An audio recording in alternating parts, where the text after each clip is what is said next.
actually on. We're talking to people right now, so you can see the little clock running at the top there. But I asked you when you first sat down, because you made a comment about the lighting. This is the second time it's done it. Tell me how you feel about how it looks in here. Oh, with it looks your hair. incredible. I'm like, man, my hairstylist is gonna be so proud. I almost look like I don't need toner. This lighting looks great. It does for me too. I get a lot off the top here. You know, see that glare right there? It's real nice. It's just wonderful. My skin looks flawless. Yeah, see, we're in here to try to make everybody look good, Jen. That's what we're doing. All right, so we are going to talk today. This is Jen Gaudio. She and I work together at Verity Mortgage. She is somebody that tells me what to do all day long. So she's my regional operations manager and makes sure that all of our files go through smoothly. We don't have any major issues. And if I have problems, I can call her and she can tell me to shut up and quit complaining, and then we'll take care of it. So that's kind of how the general dynamic works most of the time. But she is here today because we are going to talk about flipping houses. Now, this is a real estate topic, so if this is something that bores you, then you can obviously click off of it. But there's a lot of people, especially the last couple of years, with the market being as hot as it was, that there were a ton of people flipping houses. And you hear about this all the time. It's like, oh, we're flippers now. You know, there's TV shows about it. There's all this kind of stuff. They make it look somewhat glamorous and fun and all these kind of things. But Jen's actually done it herself now. This is your second one that you did? Second flip, yeah. Okay. So she did her second one, and let's just say we've learned a lot as we've gone through the whole process. Oh, total understatement. Yes. Yeah.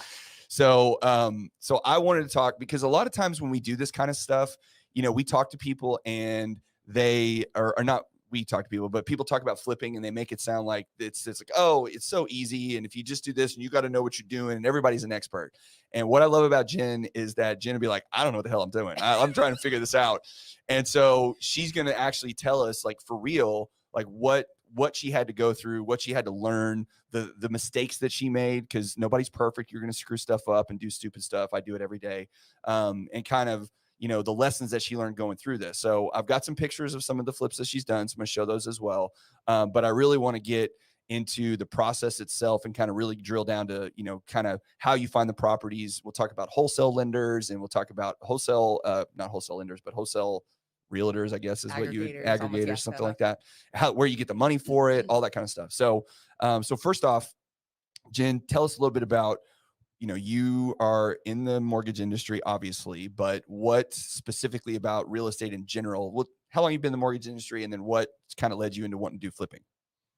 Well, I mean, I've been in the mortgage industry probably a decade now, a little over a decade. I've kind of lost count. Once you're in the game, you're in the game. Right. Been here for a while. Yeah. And really young too. I think you started when you were like 22 or something like that. Yeah, I'm only 29 now. Yeah. Yeah. So I've been been in the industry about a decade. And you know, my husband and I, we have been together almost 16 years and never dreamed of owning a home. Right. And when we got our first home, which my realtor is absolutely awesome, amazing. She is absolutely incredible. Yes, that would be my wife, and she did a great job for you. Yes. And we bought our first home knowing that this was what we were going to be able to afford, but then there was going to be just so much stuff in the house that we were going to have to update and do and just make it our on your personal house. On our personal house. Right. Yeah. And so as things kind of kept going, especially in the mortgage industry too, inventory was still high at the time. And, you know, I was asked a question probably, I don't know, 6 years ago by a very incredibly intelligent guy that said, if you were to win the lottery today, like, what would you do? Would you go to a beach and just hang out? Or would you end up coaching a team? Like, I'm like, man, I kind of feel like a lot of these houses just make me sad. Like some of these houses just sit there and nobody takes the time to just put a little TLC into it. Put a little love in it. Yeah. And almost like restore the neighborhood almost, you know, in my own little sense. Yes. And so you're going to change the world one house at a time. Yes. I love it. And get rid of like the 70s baseboards on the walls and the popcorn ceilings. Oh, yeah. So yes. And just the cost of like just doing our own home. Right. And I'm sure like when you're doing your own home, like just the cost of it, you just kind of look at that stuff. And a lot of people don't want to go through. They don't have time. They have lives that they have to live through, and they don't have time to go through all that. And so that's kind of how we got into it. Yeah. And then I have a really good friend who's I consider to be absolutely very, very smart. And I call him for everything, who I'm actually doing this live with now. Oh, are you talking about me? Yes. And well, thank you. I appreciate that, but hardly the case. I feel like you're always buttering me up with that shit. And I spent months Mhm. studying and educating and learning as much as I possibly could soak in about YouTube University. Oh my gosh, yes. And Yes. TikTok Yes. and like just every article out there, Pinterest, just anything that I could get my hands on. Yeah. Books, friends sent me books, just to anything to soak up any information I could possibly gain from heading into this path of Right. And this is before you decided to buy the house, even. Oh, way before. Yeah. Way before. Yeah. Right. And both have been very completely, totally different projects. Different projects. Acquiring has been very different. Okay. So yeah, they were okay. Well, let's start with that. So a lot of times, and you actually taught me this, and you'd think some of the stuff but I mean, even there's so many facets to real estate and finance and everything else. Like you can't know everything. Like it's impossible. But you were telling me about like how you actually get the houses. So people hear about stuff all the time about like, courthouse foreclosure sales, wholesale aggregators, whatever. And you hear it, but you're like, I don't even know how that works. Yeah. So like, talk about the first one. How did you actually find and contract on the very first, not your house, but the one that you did for your first flip? So there's many ways to acquire, by the way. Okay. And it's not just the MLS. That's the thing that I think I really want you to talk, because you can find stuff there, but absolutely not really. If anybody wants to get into flipping properties, Mm-hmm. you're trying to get a price that is maybe a distressed seller right. who wants to get out. I'm sure everybody has driven down the street or a highway and you've seen these cute little, not really cute. We buy cash. We buy cash. We'll buy your house cash. Yeah. And they're like with a marker and right. it looks terrible right. with a phone number. So those people are just dial for dollars. What they do, those are like middleman wholesalers. Okay. So what they'll do is you call that person on that poster and they'll say, I'll buy your house, let's say for 300,000. Right. And they'll say, done, Mike, I'll buy your house for 300,000. They're going to turn around and they're going to go to a wholesaler and say, I'll sell you this house for 320,000. Right. So they're buying they're knocking on doors, finding houses at good prices that they can immediately, they don't have any skin in the game at all. No money whatsoever. No skin. So they can immediately turn it around and sell it to a wholesaler who will then sell it to somebody like you. Yes. But he'll make a 10 or 15% profit just like that. No closing either. Right. They don't close either. Because they never actually buy it. No. Right. The wholesaler actually will then, so then part of my first thing was, how do I find these properties? So you dial for dollars. If you know anybody who's going to sell a house, then you find good wholesalers. I reached out to, one of our branch managers who's incredible, Donnie Gothard, just gave me some great education and just knowledge of different hard money lenders, which we'll get into, and then where to acquire, and wholesale lenders as well. And then you have like Facebook world, who has all these like groups of who are wholesalers, but they have groups. Right. They have a Facebook page or group that they're trying to get. DFW wholesalers and investors or whatever. Right. And they'll list properties on there too. So you reach out to one of them. And so I called one, and I happened to actually really luck out my first property is with New Western, is the company. And that's the wholesale company. That's the wholesale company. So real quick question, I know, we're never trying to sit here and paint yourself as an expert on this, because you've done two, and neither am I, but you have more experience than a lot of people do. So in your opinion, where do you think, or I should say, what percentage of the houses that people are doing actual flips on come from somebody finding a house on Zillow or finding a house on MLS, like, whatever, that's listed officially? Like, do you think that there's really very many of those at all? Or do you think most of the flip houses come from these wholesalers and that kind of thing? Oh, absolutely. They're not coming from MLS. They're not coming from your Zillow or your realtor or So you're not finding a flip house on Redfin. No. Right. No, you're not. Okay. If you're very well connected, it'll be, if you know a ton of people, like Mike Mills, you might be able to like call your neighbor and be like, hey, my sister's selling her house. You might be able to do that, or your contractors might have more contact with people. But people who don't know a ton of people and trying to find inventory, basically, like we all are. Yeah. Wholesalers. And those houses never make it to MLS because they get bought up by people like you. They're off-market properties. Right. They're off-market properties that get purchased up. So you're not just going to do a Google search and these houses are going to show up. Right. No. All right. So you're with, you said Great Western or New Western. New Western. Okay. So New Western was, actually they did both of mine properties so far. And so you call the agent and the agent's like, I would love to work with you. And with New Western, and I just, like I said, I have a great agent. Uh-huh. Dylan's absolutely incredible. And so, but they are territorial. And Okay. so there's a bunch of agents, unlike realtors, where a realtor here in Arlington can drive to Richardson Right. or whatever, right? These wholesalers in this particular company are territory They area. stay where they're at, so they don't step on each other's whatever toes. county, Right. they stay in that kind of county.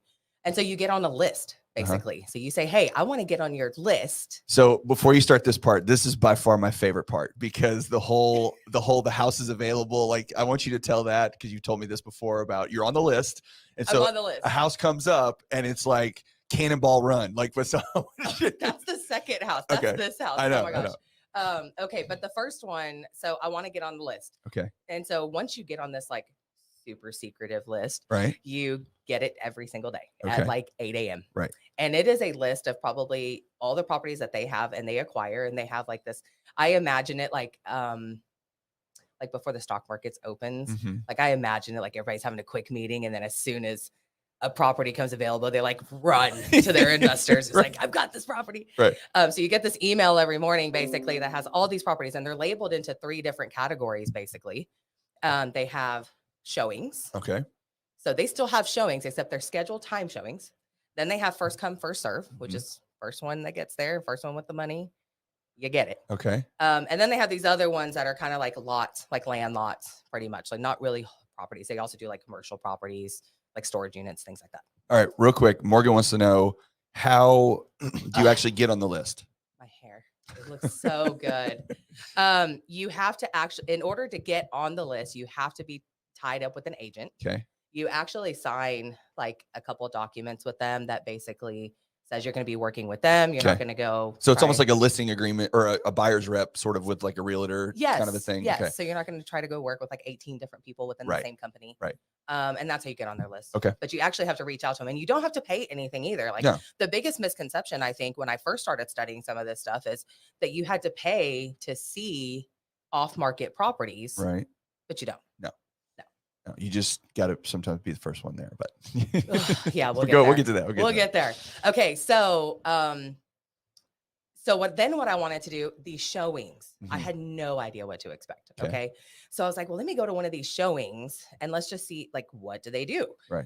So basically what you do is, I was like, okay, I found this property. Then I called again our branch manager down in Katy. Yep. You have some trusted folks around you that Absolutely. you are willing to hear what they have to say about it, yes. because it helps you through the process. Yes. Yeah.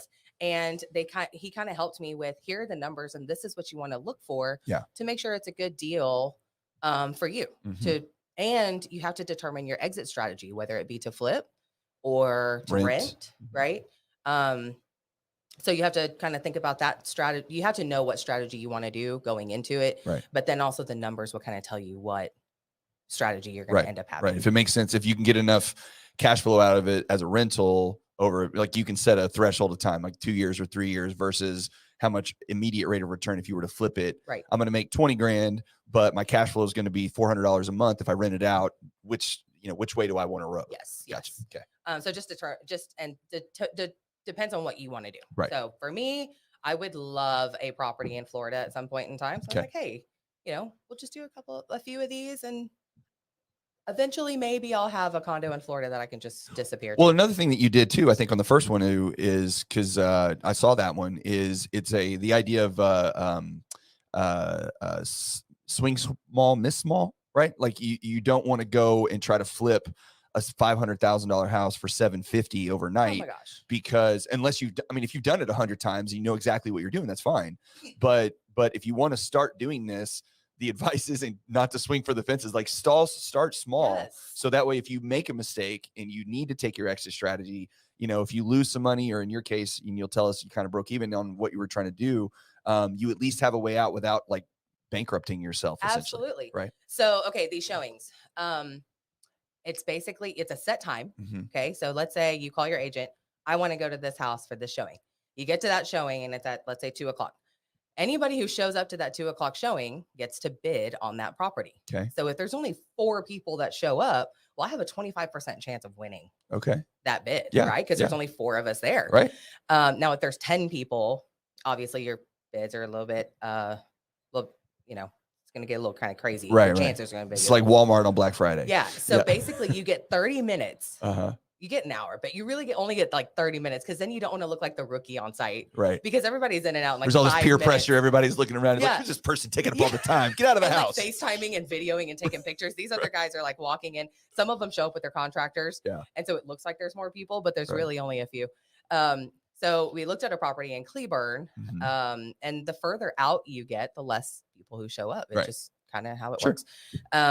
So we showed up. And what you do is you kind of estimate what the cost of rehab is, what the cost of sell is, and then you kind of put it together. And then it's almost like a lottery. Like I was talking to my agent and he's like, I've lost a bid by $1 before. And I was like, okay, so that lets me know we're not going to end in a 5 or 0. We're going to pick a random number of what we feel today. So anyways, I did showings for about 4 or 5 times before I found the one. Okay. And just to get my feet wet, like didn't want to win the bid. I just wanted to make sure that my estimations of the like repair was going to be close to what other people are doing right now. So then we found the one. There was 5 bidders there that day, and I won by like $133. Oh wow! And so what you do is, how do you find it? Like your guy tells you? Oh my gosh! Like what? How do they? You won by $132.50. Yeah, congratulations! And you see how animated I am. So like, and I'm nervous all the time, right? So you get 5 people that bid. I tell so you tell your agent, this is what, and everybody, you could see them, they like hover to their little corners on the property because you want to hear everybody whisper. I think she's gonna and so I tell him what I'm going to do and what I want to bid. We feel comfortable about it. And he's like, all right, I'll let you know in about 15 minutes. So everybody leaves. You get in the car. By the time you get home, you know whether you got it or you didn't. And if you came in second but the cool thing is, the ones where I had bid on first before, just to get practices, he would tell me like, hey, you came in 5th or you came in 2nd. So we won this one. And then I was like, oh my God. Okay. We're doing it. We actually have a house now. We're doing it. Yes. Pot committed. We're in. Which didn't, man, it was totally poor timing because we were on vacation for softball. I mean, all kinds of things. So you're like every other bar where you go on vacation right before you close. You got, you changed job. No, you didn't change jobs. And then let's start flipping properties when the price of lumber is like really high too. Yeah. Great idea. Really bad about it. Yeah. So now you got to come up with the money. Yes. So you when you see these listings come out, they tell you exactly when you got to close. Some of that is like 72 hours from now. Right. Some of it is 3 weeks. Some of it is tomorrow. Yeah.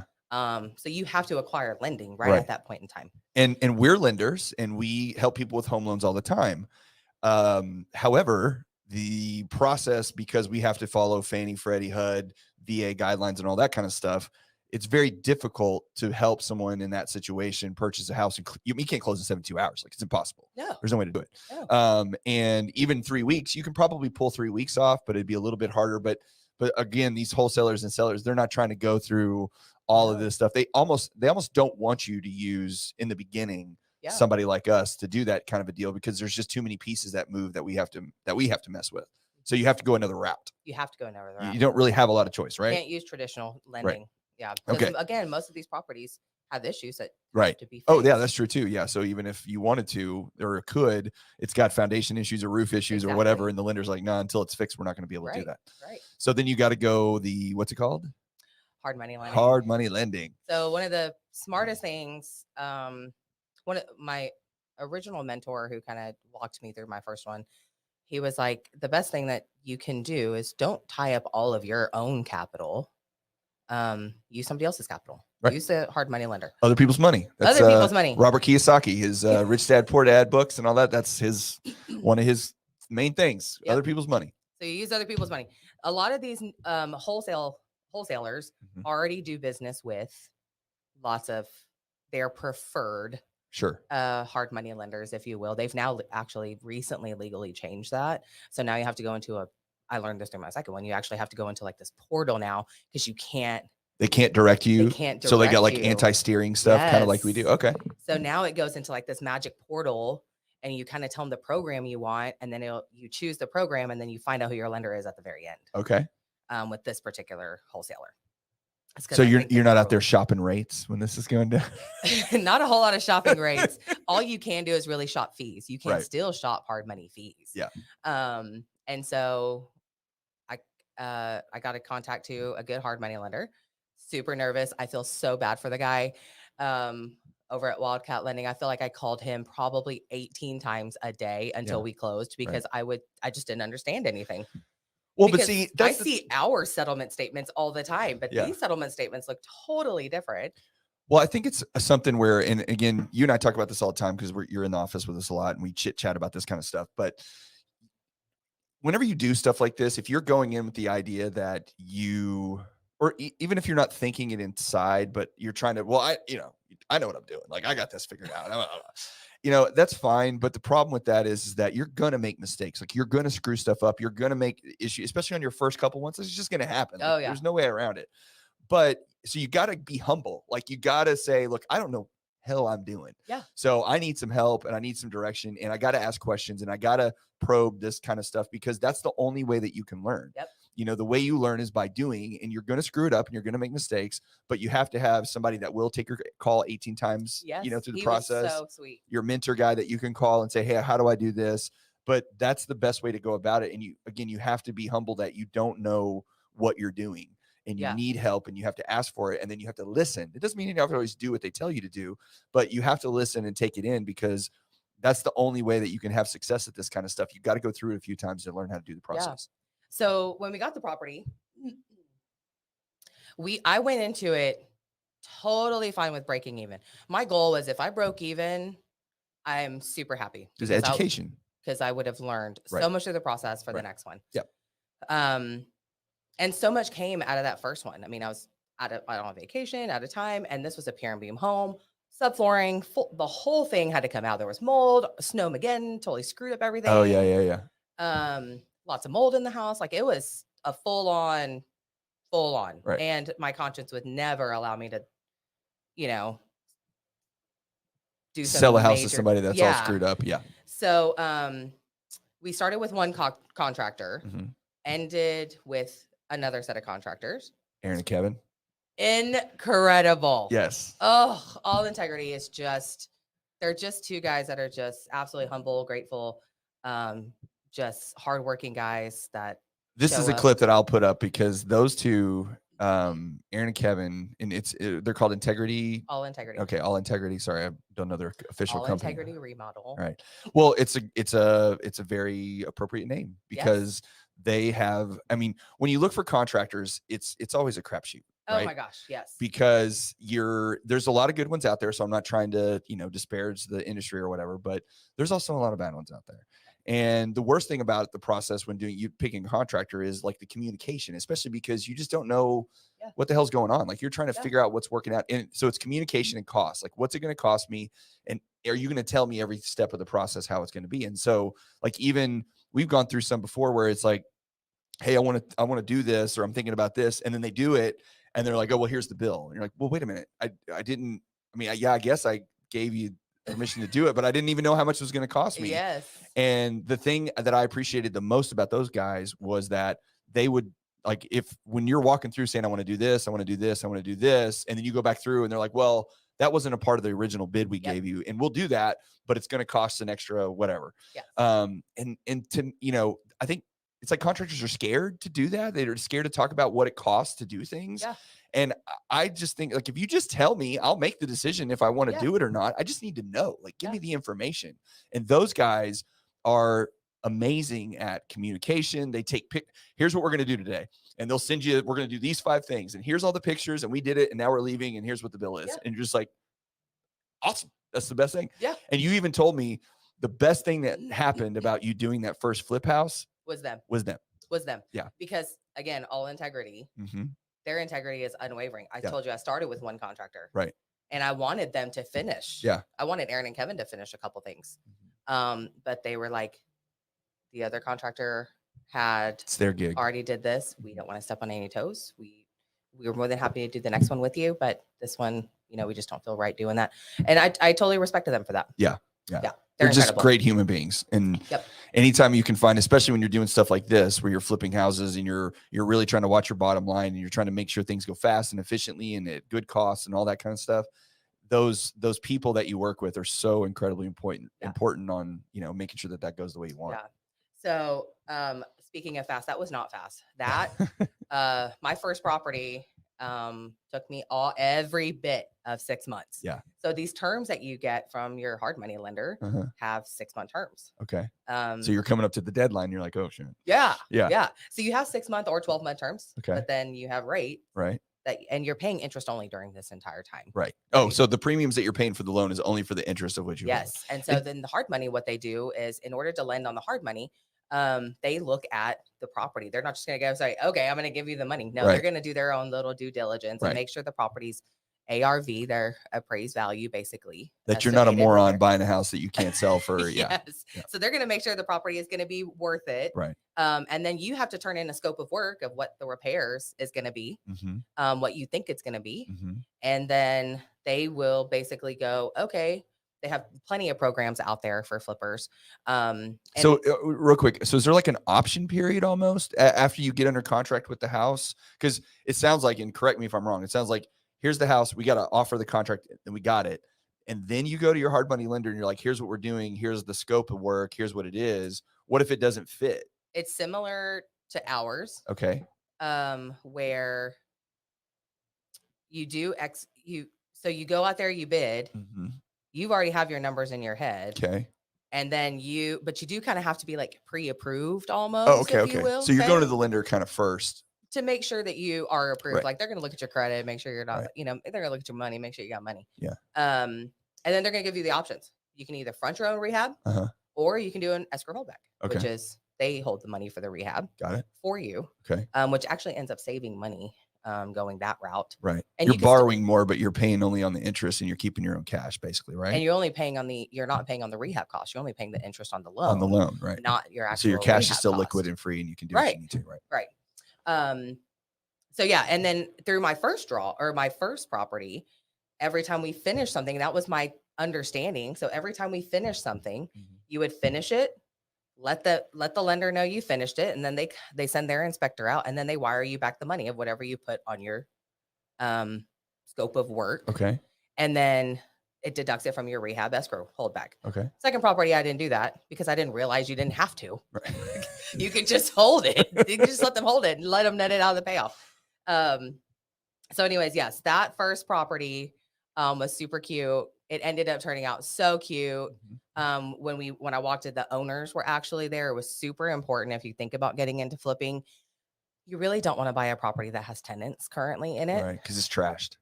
Not necessarily that piece. Squatter laws in Texas are quite hard to get around. Okay. And so like when these listings come out and there's tenants, some of them will say like, I'm not moving. Cash for keys might have to happen. So that could take you another. Meaning cash for keys means you got to pay the person in there to get the hell out of the house. I love how they come up with their own little terms. Like they list in there, cash for keys might be necessary. Yes. What the hell's cash for keys? It's like, it means you got to pay that fool to get out of your house. So, and I learned that from a friend of mine. She was like, man, if there's any properties that are current tenants, just don't do it.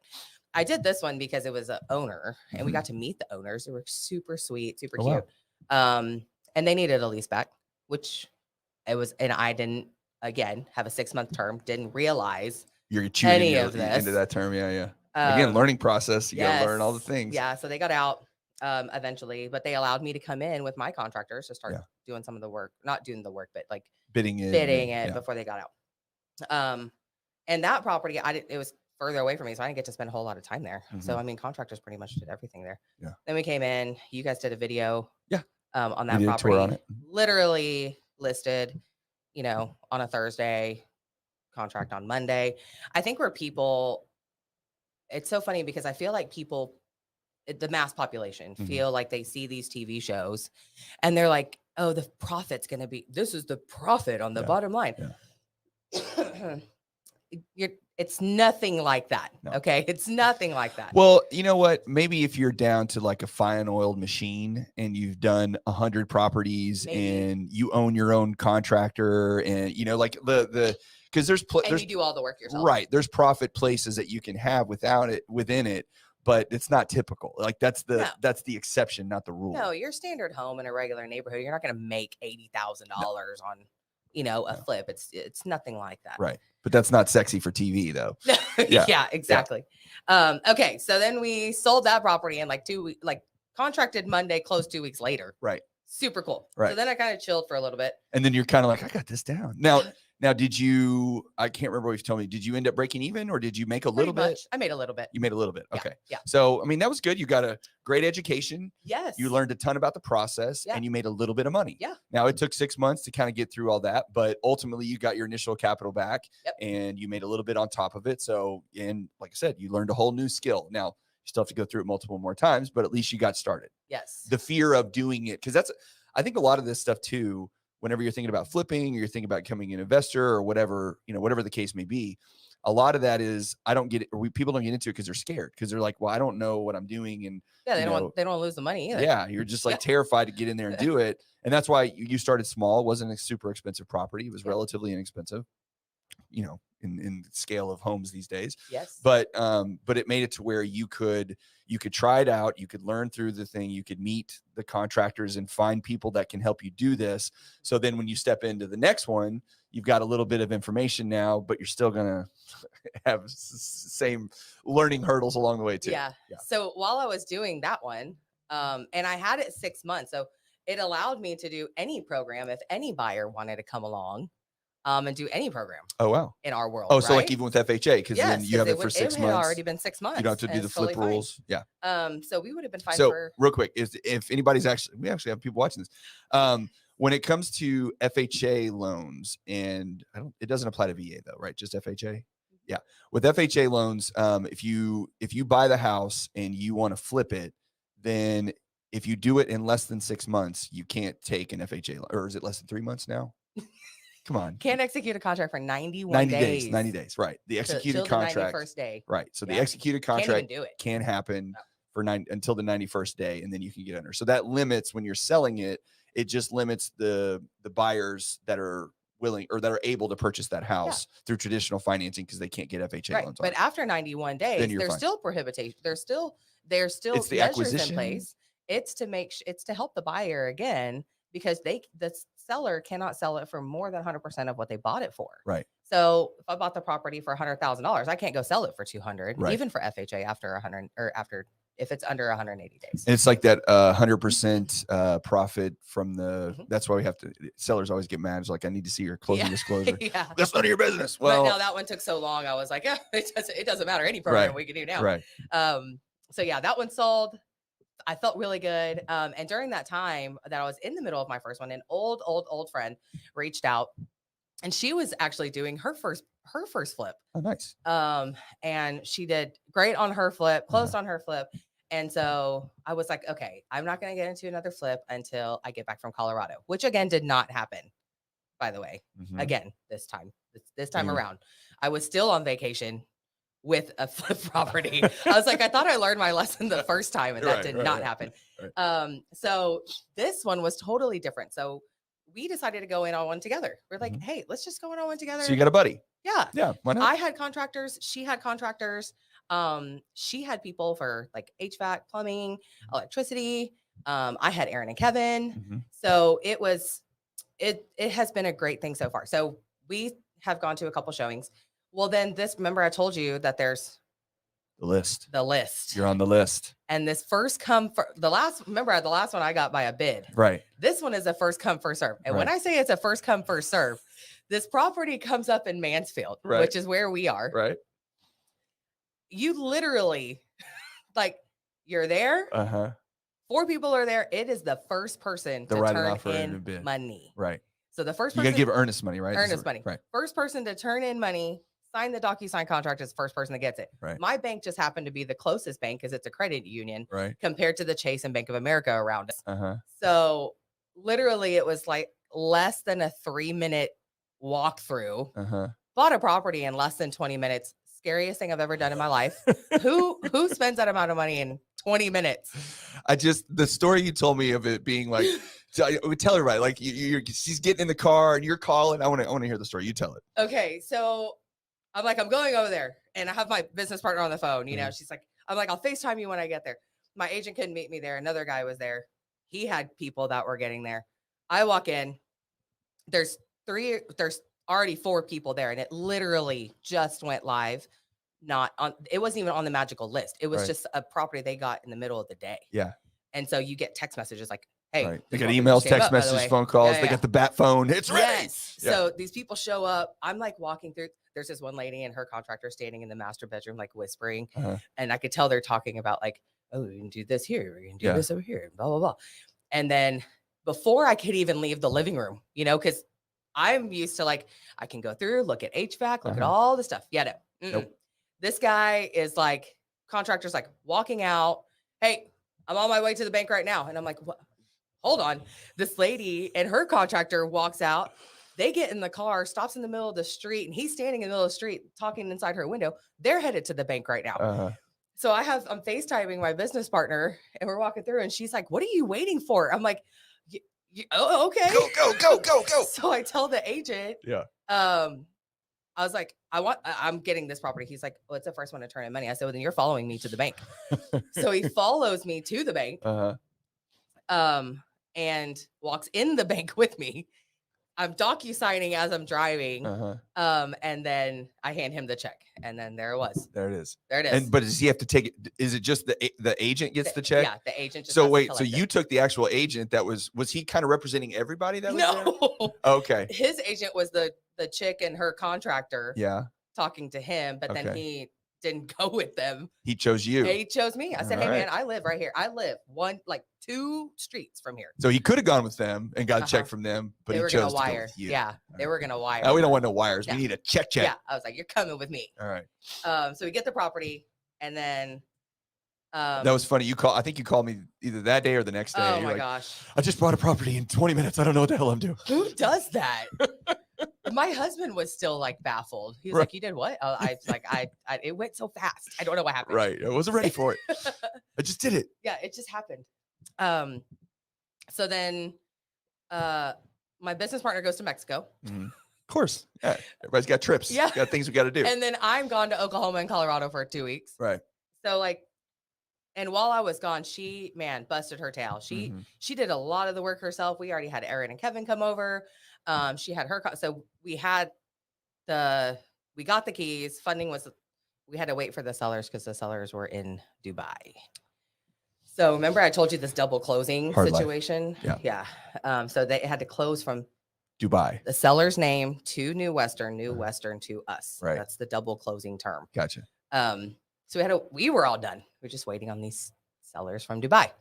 So then anyways, we access the property, get in it, contractors come in. And this one has been a lot of fun. Like, cause it's here in Mansfield. So it's not so far away. You can actually go do stuff. Yes. Yeah. And, this one's actually slab, not pier and beam. So, we had all the big items checked. It's a higher price point too, right? It is a higher price point. Yep. Double what I had the last one. So do you mind saying like what you paid for the first one and then what you sold it for? I paid $130 for the first one. All right. And sold it right at $200, I think, somewhere around there. All right. And then maybe a little bit less than that. This one you paid how much for? $260. Okay. And we haven't sold it yet, so we don't know because we're getting ready to list it and all that stuff. Yeah. Right? Yeah. And I think what people kind of lose track of is, you hear so much like, oh, here's another flipper. Like, here's another high price property that they're just going to turn around and flip and make a bunch of money. What they don't realize, and I think what I've realized learning through it is for us, I would totally be down to buy a property that was just fully renovated because when you go in, I don't know what I'm getting when I go in. Right. When I go in, I'm going with my contractor and we're just kind of eyeballing everything outside the walls. We don't see anything inside. And so you're hoping the roof, you can't go up there and pull the shingles off. No. So you're hoping the roof is good. Yeah. You're hoping plumbing is good. You're hoping electrical and HVAC is good. Foundation is good. Right. But when you get your contractors in there and they start tearing up walls, that is true on TV, by the way. When you do expose some things, it does show things. Yeah. So that's when we have to go in there and check all those stuff. Yeah. So that is one thing that I do feel like people have the misconception of. It's not like we just go in there and cover something up with the wall and see it. There's probably some that do that, because we've seen those when you go in and you're like, okay, somebody definitely tried to flip this place and they did a really bad job. Yeah. You can see that kind of stuff from time to time. But then also too, especially nowadays, because the market's changed so much, maybe a year ago you could sell that house and people be like, whatever, I just need the house. I'll fix whatever I gotta fix. Yeah. But nowadays, it's not quite the same. So you got to really put some good work into it in order to really hope that you get your top dollar out of it. And it's got to look good. It's got to have good quality, which is why you have to have good people. All that and you don't want to cut corners. I mean, some of the things, you just can't cut corners on, and some of the things you don't need to, but you're going to. Yeah. I think one of the best decisions we've made on this house so far is my business partner decided to put in gutters in a couple parts of the house. And I was like, do you really need gutters? And then I was like, after they went up, I was like, oh man, why did we not? Yeah. Why would we not? Yeah. People love gutters. People always want gutters. And especially in our area, lots of trees. So debris is like lots of oak, pine. Yeah. So all the big stuff is pretty much sound in this house. We had to do some tuning and see, like, one of the big things too, like people don't know, when you go into a flip property, you have contractors all over the place. So you have dust flying everywhere. So you have to make sure your AC is serviced right at the beginning. Right. Filters are getting changed out every other day almost. Yeah. Because you don't want to put stress on the unit for the next person. Yeah. Right.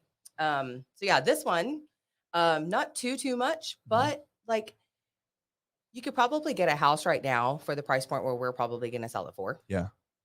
But it's not updated. No. Since 1970. Right. At all. Right. And so we have totally updated this property to. Well, especially in Mansfield, there's just not very many homes. There's just not very many. And, and the neighborhood is older. It's literally like not even a quarter mile from right here. Yeah. And this one's like, we did the big things like kitchen, bathroom. These are the things people spend a lot of their time in. Sure. So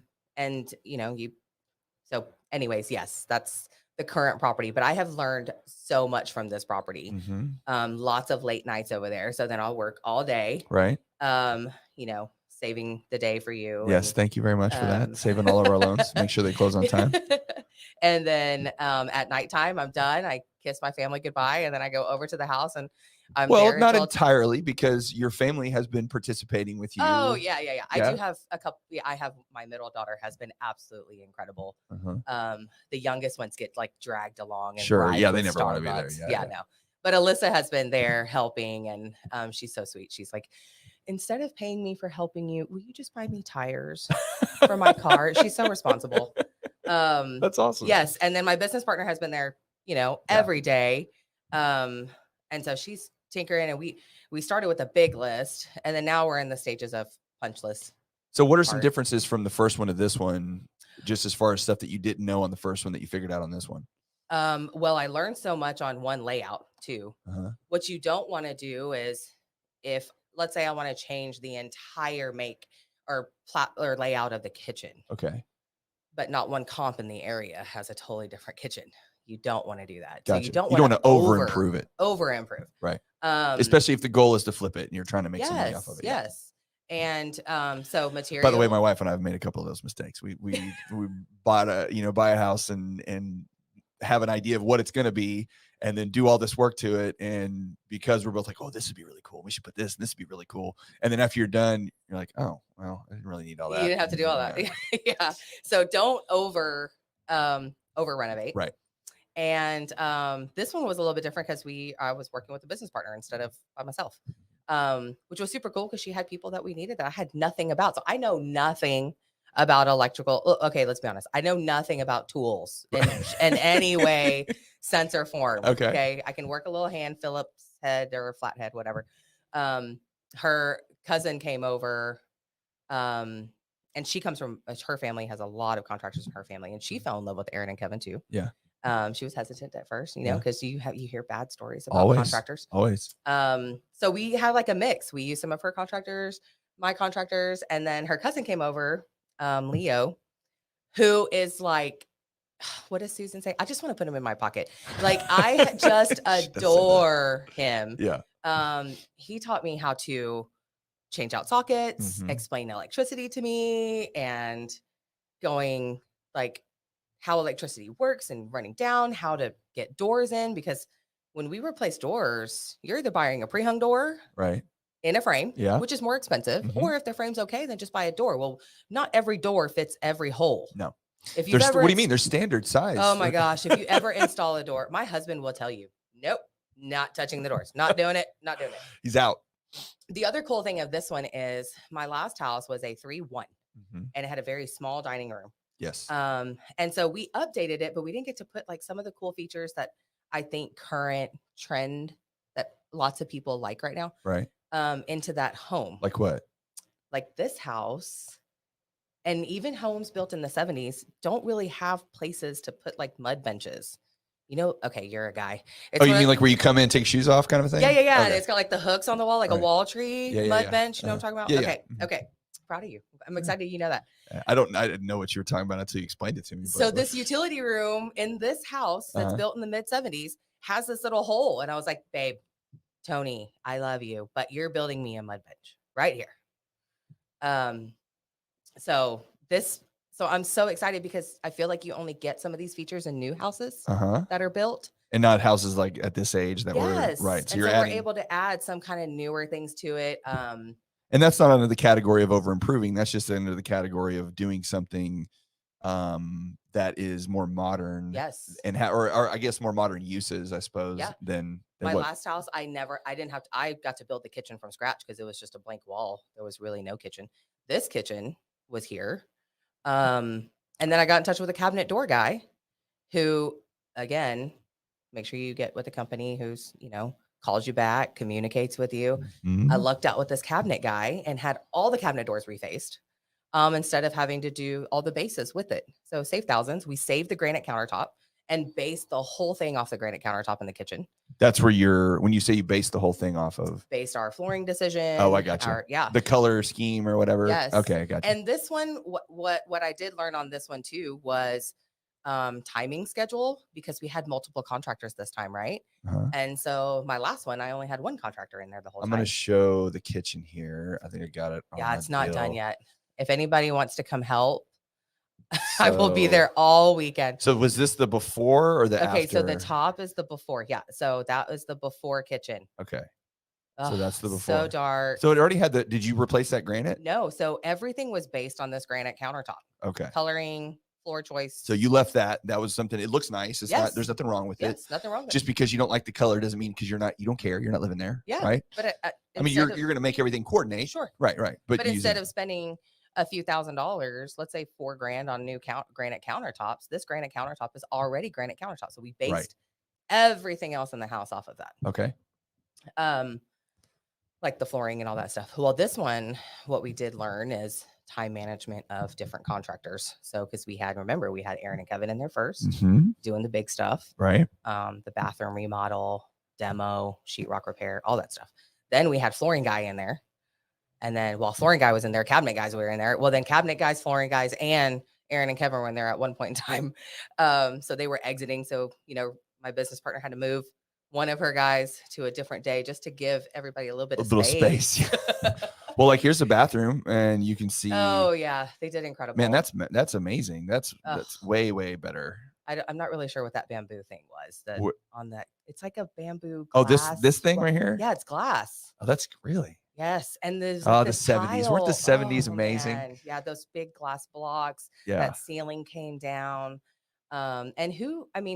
There is still a tub in this house. But like for me, listen, I'm not gonna get in a tub. No. Just get into a shower. Yeah. So we did a walk-in shower there. Is that let me show my knowledge again. Is that pattern on the floor? Is that called herringbone? Yes. All right. Or if you don't want to be as fancy, just call it chevron. Chevron. Yeah, okay. Yeah. But it is herringbone. These are the words I learned. And this time I did learn. So my last house, similar shower, if you remember. This looks like my shower at my house at Cedar Creek that we did. I'm not kidding you. Like it almost looks exactly. Aaron and Kevin did this, right? Okay. Yes, they did. Yes. So this shower looks almost identical to the shower in my last flip property, if you remember it. Except the subway tiles were 3x6. And Aaron and Kevin did not know what size the tiles that I got for the last house were until they showed up and already agreed on a price. Oh. So they were there doing a lot more 3x6 inch tile yes. throughout the whole shower. So this time I was like, guys, I promise I'm going to make it better. I'll make it better. So we got 2-foot tiles. Yes. Which was great. Made it look bigger. Because the bigger tile saves on labor because you're not placing each little individual tile. So the bigger they are, the faster you can get the job done. And they actually educated me too, because when they had demo done in one day, well, it let me know. Side note: if you would have bought this house not by a flipper, who was a person who was flipping this property, this shower did not have the protectant stuff on the back of the wall. Oh, so it's getting water So everywhere. it's getting water everywhere. Yeah. They had to clean out mold everywhere. There was no protectant. Right. There was no red guard up, which is the stuff they put over the cement sheetrock, whatever. Yeah, exposed to all that. So anyways, this property is then we had contractors all over each other. The outside work has been a massive undertaking by my business partner. Risha has, her name's Risha.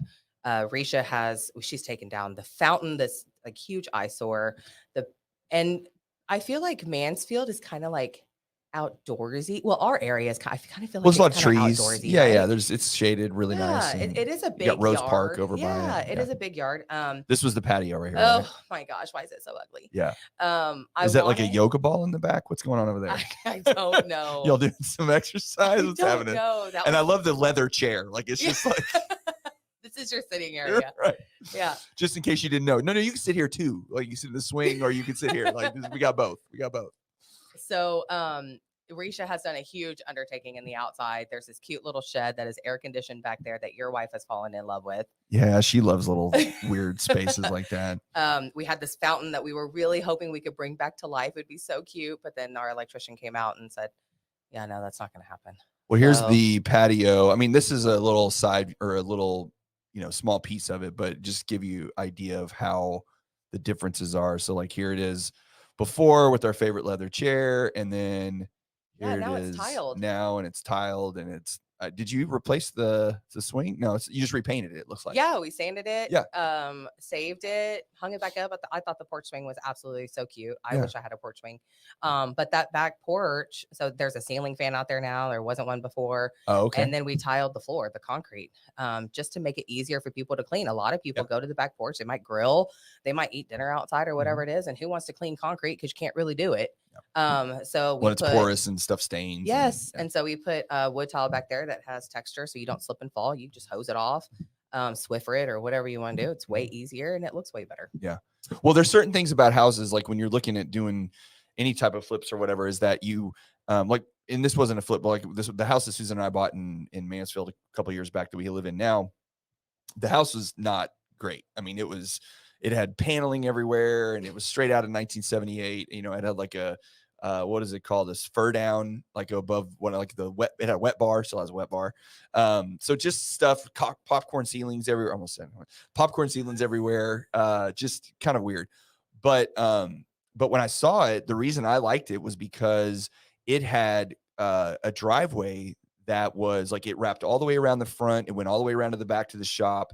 And then it even had as a little basketball court that they'd put in that was concrete. But the concrete alone that was put into that place, if I were to do that, like replace it or do something, it would have been like $80,000. Like it was insane, but it's like you couldn't buy or you couldn't replace what you were paying.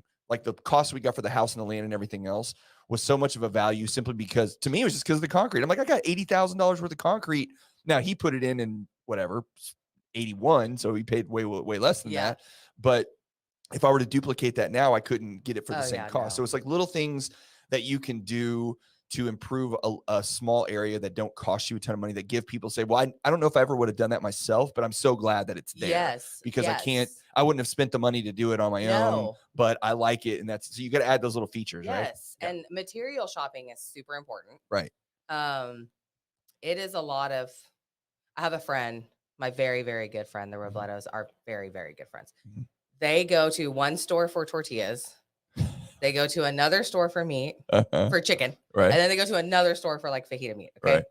Because it's just prices are different. The best of, not the prices necessarily, but it's just the quality and the best of each. Right. Yeah. And so material shopping is one of those things. Poor Risha, because during the day she's running all these errands for the property for us. Yeah.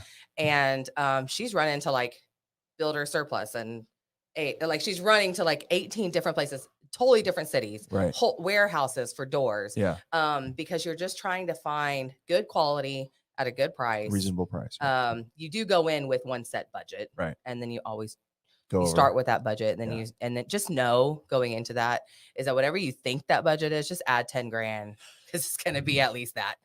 I'm so weird because like that's a word I hate. I hate that word, and it's only because word? Like budget, like that. Not because budget's bad or whatever, but it's just like when you see enough of the real estate shows and the rehab shows and all the little shows and shit that you do, it's always like, well, we're under budget or we're over budget or did it come in at the budget? I'm like, if you say budget one more time, I'm gonna lose my damn mind. You need to have a general idea of what this number is going to be, because remember, you worked all your numbers at the very beginning. Right. So your numbers are based off of what you worked on the very beginning. Now your goal is to hit that target now. Yeah. So however you can, but you don't cut on necessities. Right. Some things, that's why I always say you're going to go over, because there's going to be some things that you didn't expect. We didn't expect to take down that shower and have mold back there. Right. Right. We didn't expect to take down the utility room. And then poor Aaron and Kevin, while they're out, I'm like, oh, hey, can you do this too? And then can you do this too? And you're right. Didn't include the bid. I was like, just add it to my tab. Let me know later. Just put it on there. Just put it on there. Just let me know later. Yep. But we're so glad that we added those things, because then we would have never identified the mold that was in the utility room that we had to make sure we needed to clean out and, get it sprayed, stopped, all that stuff. All right. So the question now is, you've done 2 and you've learned a wealth of knowledge from doing those 2. Are you going to do another one? Yeah. Yeah. Okay. So how would you do it now today? Because the market's so much different, right? Now, granted, it might actually be better because there's more houses available to some extent. You're not competing. Well, I guess I guess the markets are different, right? Because we're talking about a wholesale market and what you're doing. The wholesale markets have definitely gone up too. Okay. Well, I know that they've gone up. Obviously, all real estate's gone up. Everything has. But I'm just saying, there was the competition level for getting into the wholesale side was probably really heavy before. But do you feel like it's still as competitive right now because of the way the market shifted overall, because everything's kind of slowed down? So like if you went on the wholesale list now and found a house, obviously it's going to be a little more expensive, but are you going to have the same level of competition with other people that are trying to flip too? Or do you think that that's settled into? I think there's two sides. So you have some investors that go in, they don't mind offering, let's say 20 grand over what the actual listing price is, because they have 5 other properties they're working on over here that they know they're going to make a good chunk of change. And this one will just add to your portfolio or whatever, right? Because maybe they're going to rent it and it's an asset that they hold on to. Maybe it's now a buy and hold. And then like the more properties you flip, 2 is the magic number, by the way, in the lending world. Once you get over 2, now you have all kinds of options. Now you can do like 100% of rehab and purchase. What do you usually have to do in the beginning as far as like your own out of pocket? 70%. What they'll do is they'll do like 100% of purchase and rehab, up to 70% of ARV, or 90%, depending on your credit, how much money you got. But like once you've done 2 to your portfolio, it now opens up like, okay, now you have a track record. Right. You've paid people back. Right. You're making money. Yeah. And so now we're willing to help you more. Now we're willing to give you maybe 100% of rehab and cost. So actually, the more you do it, the cheaper it can be to start doing it, or at Yes. least I should say the cheaper up front, out of pocket. Yes. Yeah. So I think the market, again, it is a little bit different because you have bigger investors that will come in and offer a much higher number, wanting a much bigger return, or they might buy and hold. But then you have, someone like me who I'm not trying to make, a ton of money on it. I just really want to learn from it. And then restore the house for somebody else to move their kids into. Right. Yeah. Well, did y'all make it a point, or I don't know if you would or you wouldn't, but let's say on the last house, if you had an investor call you and say, I want to buy this to make it a rental, or you had somebody that was like, well, we want to live here, what would you do? Would you sell it to the person who want to live there? That's what I did. That's what you did. Okay. It actually ended up working out because I totally stalked them too. Yeah. I feel like that's a woman thing. Yeah. We like stalk people on Facebook. Like I tried to find them everywhere. Yeah. They were the cutest little family. And they ended up actually living there. No, if I had the option, it would definitely be a home. Yeah. And first a home for somebody. Partner's on there. She just hey Reesh. She's at the house right now, actually. Oh, is she? Okay. But like in this one, we've met the neighbors, and it's so cool because you get to learn the story of the actual like what happened there. Right. Which this one was a little sketch. But the neighbors kind of point out some things for us too that we didn't think to go look at. Yeah. We have a lot of squirrels in our area. So then we were like, oh, let's send somebody up in the attic, just make sure all the wiring's good. Through everything. Yeah. So yeah, I think the market is just a little bit different on the the play. It all has to do with the deal of the property. Right. So each individual deal is its own deal, and you can't judge the one before or whatever. Now, if you want to go dollar for dollars, by all means, go dollar for dollars. Okay. You can call all your cousins and grannies and, second cousins and see if they got properties they want to sell you. Or you can get a wholesaler and you can pay a little bit more and you're going to make a little bit less, but you don't have to go find it. Right. Okay. So we're almost an hour in, which I usually try to keep these about an hour. So we're going to wrap it up. But I want to ask you, like, if someone were thinking about getting into flipping themselves, like this is something I want to try, give me a couple things that maybe not necessarily, you don't have to get into, materials and that kind of thing, but just as a whole, like, what do you need to make sure you try to do on the first couple ones? Where do you start? Like, what would be the advice if if your kids were to say, "Hey, mom, I want to flip a house," you'd be like, "All right, well, make sure you do this." Whatever. What would you say? You need some salt in the game. Okay. You need some cash. You gotta have cash. You gotta have cash. All right. And not all of your cash. You don't need all the cash. No. I'm just saying, if you have $10,000 in your savings account, yeah, and that's gonna wipe you out. No, don't do that. Don't do that. You definitely need some salt in the game for sure. And then you need to, if it was me, you need to TikTok and YouTube University it up. Okay, for a while before you go start making offers on homes. Yes. Yep. And then if you happen to know anybody, start estimating right. what you think. Hop on. And what I did that I felt like really helped me was I just would hop onto Lowe's or Home Depot's website and just start pricing some things per square foot of what I needed to just really get a cost. Because if I were to ask you, how much do you think what do you think is the estimate for floors in a house on 2,000 square feet? Not a clue. You wouldn't know unless you sat there and priced it all out, then add in labor. So you kind of want to estimate things out. So make sure you price shop on just to get a feel of how much things will be. Find a friend, right? Yes. Find somebody that you can call. Find a friend. It is call that uncle. Yes. That is a jack of all trades. Right. Yeah. Right. Have somebody that can do little things for you here and there, maybe too. Yeah. We were Risha and I were just talking about this. We were just saying how the big things are done. Yeah. And now we're in the punch list stuff. Yeah. Which takes forever because now we're in the small things, Yeah.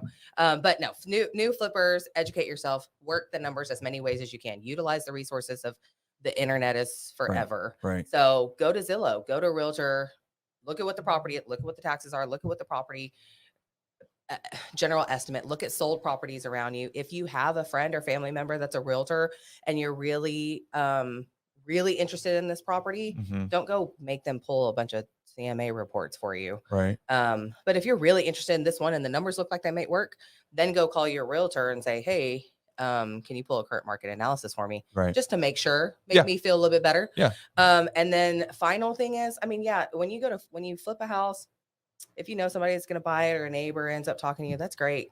But I can never persuade or whatever, however you want to say it.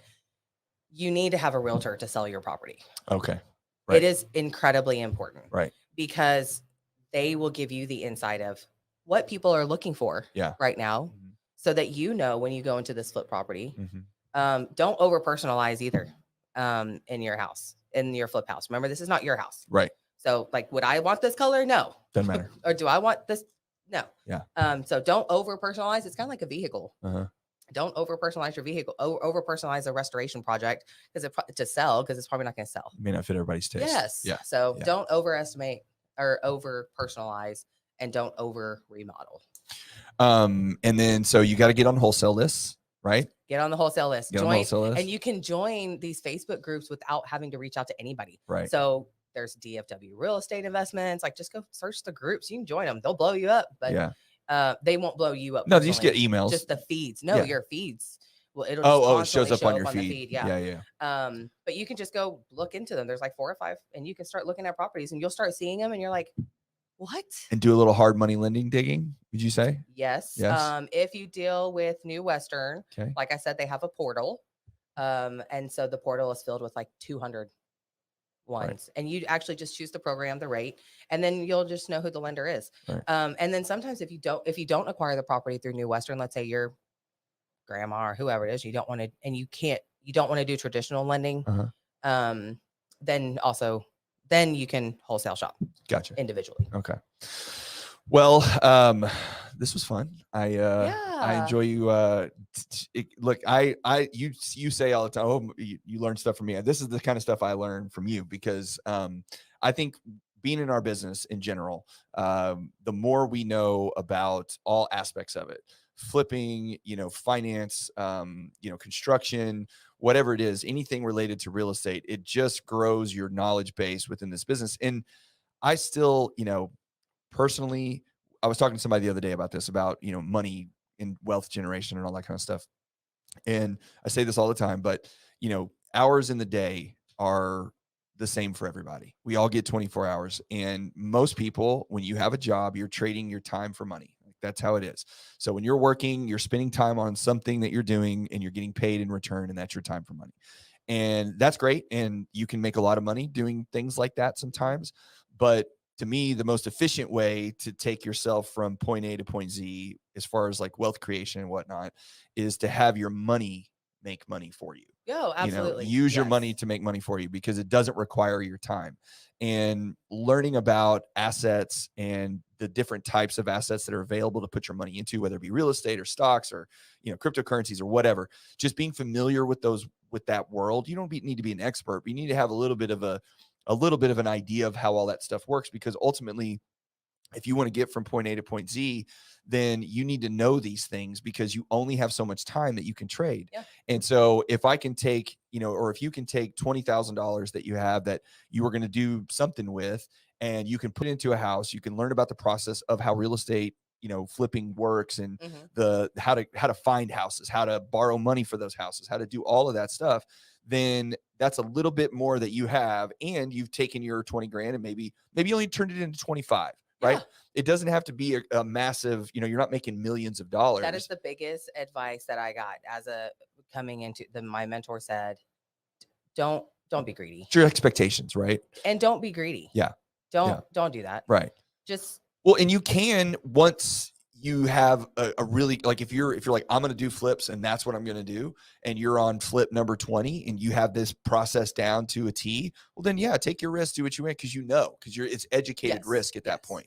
It's not just, well, this sounds great, because people get wrapped up in the dollars. They're like, oh, I got to make X amount of dollars. It's like, look, I mean, you got to go slow, like get yourself there. Otherwise you end up in a hole because you can't claw yourself out of it.